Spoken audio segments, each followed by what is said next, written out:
মনে করুন আপনি একটি বেকারিতে কাজ করেন এবং আপনাদের বেকারির একটা হট সেলিং আইটেম হলো কাপকেক।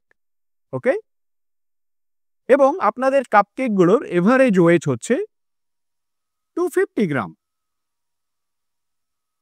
এবং যারা আপনাদের কাস্টমার তারা 250 গ্রামের চাইতে প্লাস মাইনাস 2 গ্রাম পর্যন্ত কাপকেক তারা অ্যালাউ করবে। অর্থাৎ কোনো কাপকেকের ওজন যদি 248 গ্রাম হয় মিনিমাম, তারা এটা অ্যাকসেপ্ট করবে।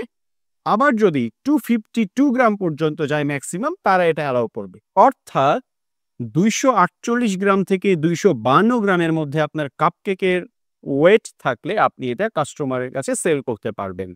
এই যে কাস্টমার আপনার কত থেকে কত ওয়েটের মধ্যে, কাস্টমার কত লিমিটের মধ্যে আপনার প্রোডাক্টটাকে কিনছে, এইটাকে বলা হচ্ছে স্পেসিফিকেশন লিমিট।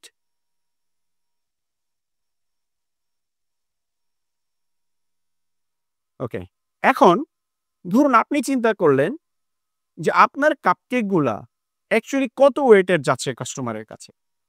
আপনি রবিবারে কাপকেকের ওয়েট নিলেন এবং দেখলেন আপনার 5টা কাপকেকের ওয়েট হচ্ছে 248, 249, 248.5, 251 এবং 251.5।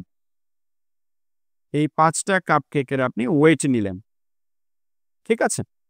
অর্থাৎ রবিবারের জন্য দেখেন আপনার কাপকেকগুলোর সর্বনিম্ন ওয়েট ছিল 248 এবং সর্বোচ্চ ওয়েট ছিল 251.5।